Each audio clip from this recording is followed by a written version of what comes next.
Chase Lee hockey with the blue futon out of the box or out of the wall, whatever you want to call it. We have, dang it, I was wrong.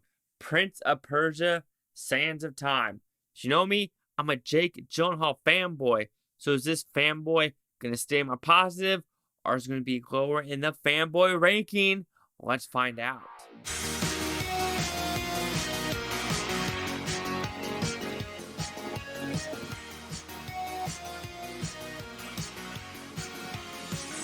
So if you know anything about Prince of Persia, it's based off a Ubisoft video game.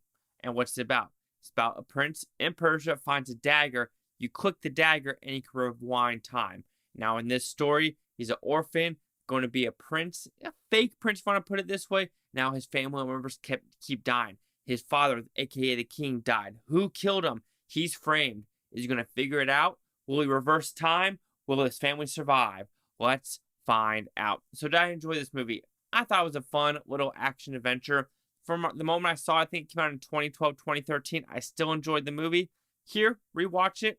It still has its flavor. It still has its fun. But yet there are some issues with the movie. Of course, let me give you the issues of the movie first.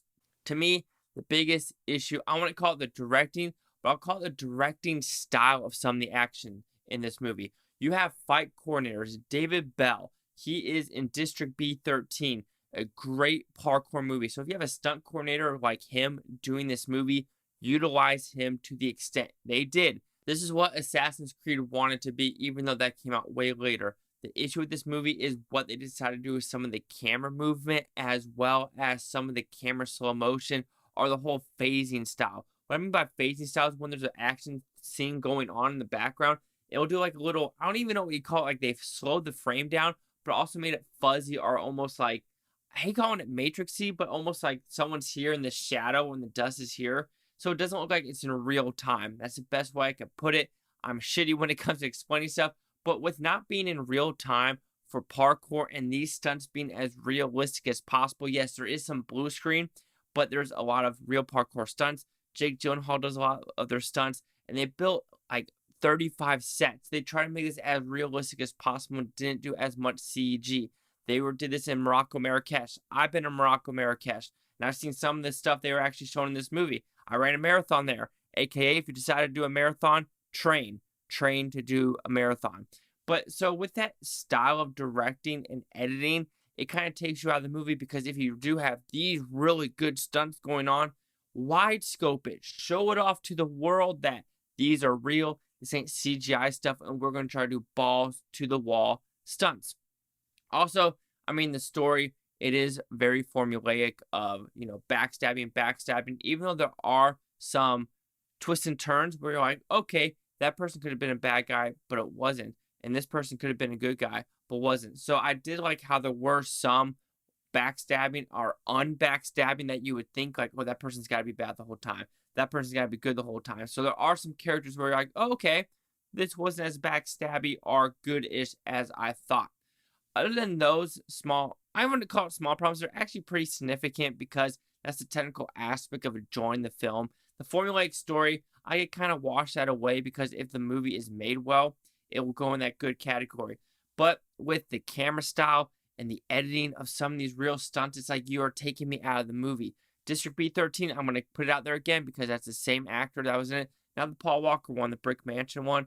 District B13 with David Bell. Watch it if you haven't seen it. That's real parkour. And he was the stunt coordinator for this movie. So I'm going to keep saying it again. Why falsify it? It's like when you do a kung fu movie and you do all the jump cuts. Here, the jump cuts weren't too bad, but like I said, it was the whole weird slow down frame rate and weird shit where you're just like, what are we doing here? But let's go with the other technical aspects. Ostrich racing. They were really racing ostriches in this movie. Absolutely wild. They got Moroccan jockeys to actually ride these ostriches. Super cool. We have great actors. Like you said, you have Ben Kingsley, Jake Gyllenhaal, Alfred Marino. You have a bunch. I'm pretty sure I just said that guy's last name completely wrong. Anyway, Doc Ock is in this movie. Great acting. Great, cinematography. Great production design in this movie, because when you watch the special features of what they did with production design, as well as actually go out to the real Moroccan desert, absolutely fascinating. Kind of like they did with the Lone Ranger, Jerry Bruckheimer likes doing that. You have Top Gun Maverick, this, Lone Ranger. Say what you want about Lone Ranger, but all of his movies, Jerry Bruckheimer, National Treasure, they are wide scope. He goes on locations. He spends that money to get as realistic as possible. So I do enjoy that with this movie as well. And finally, what I actually loved about this movie is Alfred Molina's whole reasoning to do what he does, because he wants to say, screw taxes to the government. I could be okay with that storyline. I could agree with that storyline. But overall, Prince of Persia: Sands of Time, to me, it's one where you shut off your brain and you watch some good action set pieces, good chemistry with the cast, and decent directing. However, the editing and the story has been there, done that, and it does take you out of the movie, especially if this would be a hardcore movie, a non-stop action movie. That slow motion editing just doesn't work, in my opinion. Show me what is being done. Show me in real time. Let me appreciate what these stunt coordinators, stuntmen, stuntwomen, what Jake Gyllenhaal is actually doing. Let me see it. Prince of Persia: Sands of Time will receive a 3.5 out of 5 with Futon. Equals at 70%. Again, fanboy Jake Gyllenhaal here. I don't know if I could ever give Jake Gyllenhaal a less than 50 or less than 60% movie. What's his worst rated movie? You could call it Bubble Boy. You can, but I disagree. Donnie Darko, Nightcrawler, you have Spider-Man. You have so many of his movies where you're just like, Love and Other Drugs. It's endless of his filmography that are so good. Anyway, let's see what the Critics' News Scores gave this film. Give critics a 37% with 230 of them. Audience score a 58% with 250,000. There's a dagger. These daggers are actually made by the Moroccans in the desert. So these are actually real daggers being built by locals. Super cool. But let's see what the critics' consensus is. It doesn't offer much in the way of substance, but Prince of Persia is a suitably entertaining swashbuckler and a substantial improvement over most video game adaptations. So overall, it says movies you would also like. Land of the Lost. That was not a good movie at all. Anyway, 37, 58, or my 70. I kind of knew I was going to be on the higher end of this one just because it is a fun time. Jerry Bruckheimer production. You get what you get. Oh yeah, Pirates of the Caribbean. Duh. Realistic.